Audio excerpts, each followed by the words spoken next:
All right, this is day number 20. I like this one. This one's cool. This one's different genre than I usually do. It's more punk rock. I was in a punk rock band in college, and one of my friends was texting in our old group chat the other day. So I was like, you know what? I might want to make a punk rock song, or like Midwest emo, I think is a better description. It was a Midwest emo band. I went to school in Indiana, so very popular over there. All right, let's get into Pro Tools and check this out. Stepping up my game on the production side. Whoa, transition. We're looking at Pro Tools. And let's take a listen back. So I had this riff in my head like for a while, honestly. I think for a few weeks. I had like just come up with it when I was messing around trying to write a different song. And I was like, that's like a great riff in 6. Just the G to F sharp for the major 7. And then I changed the bass note the second time around to go to E, so it's like an E minor 7 instead of a G major 7. I guess E minor 9 actually, because the F sharp is the 9. And yeah, and that's how it came about. And I've also been on a kick. I've listened to a lot of Sabrina Carpenter lately, honestly, and a lot of her music is just the same chord progression, like over and over. I think a lot of pop is that way, where they'll take the same chord progression for each section of the song and then arrange the song in different parts so that that same chord progression can work and can make sense.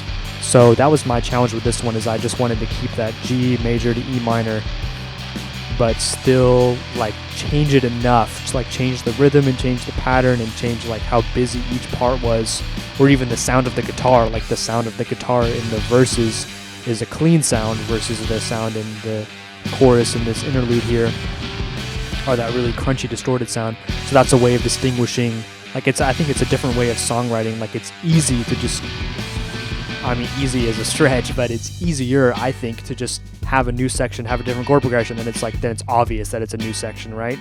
That's what I usually do that's what I have done in the past for my other songs, is like the verse is a chord progression, and the pre-chorus is a different one, and the chorus is a different one, so then it's really distinct, and that's a tool to make distinction. Whereas with this, I don't have that luxury of just changing the chord progression, so I have to change other things and be creative in a different way.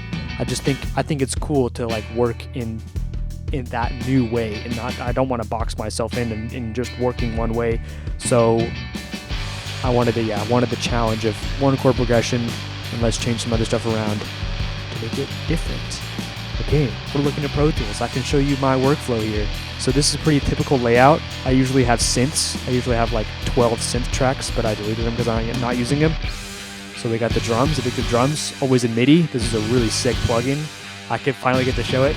Whoa! Addictive drums, shout out Addictive drums. I save all my presets too. So this is the kind of the basic kit. You get lots of control here. You can see I've EQ'd like everything. Well, except I guess they didn't EQ the hi-hat, but the overheads and the kick snare. And you can even do like reverb sends. I think I'm doing that a little bit here. Usually I have another reverb, this plate reverb here. I guess in this case it's a fat chamber that I'm using. Let's go for the drums. Yeah, dude. And this is what I really love, is this MIDI editor. Or I guess it's not really a MIDI editor, but it's like MIDI files. So this is how I find a lot of inspiration, is I'll just like take one of these and change it up and make it even better. And what's really cool is you can like sort by time signature. I can have it be like tempo, like host plus or minus 10. So if I know the song is going to be at 85, then I can lock it at 85 and it'll only show me stuff around there. So this is really how I start, is I'll just drag something in and be like, okay, that's cool, but I want to change the kick pattern to this, so I want to change the snare to that, I want to change the hi-hat pattern to whatever. But this is really just, it's really good for like building blocks and for starting out. It makes it really fast to work. And then here, the Brainworx Townhouse, love this thing. It's SSL Buss Comp emulator. And then we have just a traditional workflow, double guitars. This is the distorted guitar, this is the clean guitar. And then my lead, I did the same thing. I do it doubled using Brainworx Rock Rack, which I really love. And you can see here, like I have a different recording chain. It's a different microphone, I think. This is a condenser. And this one's the dynamic, the 57, SM57. Just to give each of them a little bit of a different sound, because if you were to record this in real life, like it would be 2 different mics on an amp. So I'm kind of emulating that by having 2 different mics on the amp. Really love this thing. This is a great plugin. And it has a lot of presets and a lot of settings you can tweak to make a lot of guitar sounds. So that's what I do. Also have this on everything, Brainworx SSL, great plugin, just cutting some stuff, high pass filter, y'all know the vibe. And then on the bass, I have the same thing, rock rack again, SSL 4000E, and then this is a Distressor emulator made by Universal Audio. Really like this one. I'm hitting the hell out of it. Maybe I didn't want to hit it this much. Now that I'm looking at it, I think maybe I just left it at like, this is kind of a preset that I have, 5.5, 8.3, 5, and it's kind of compressing a lot. But if I didn't change it, it probably meant that that's what I wanted to do, because it sounded really like in my face and distorted. So there you go. We'll just leave it like that. And this is my clean sound. You can see I have a clean channel as opposed to the distorted one. And then I think this is a slightly different crunch on the lead there, so it sticks out from the rhythm.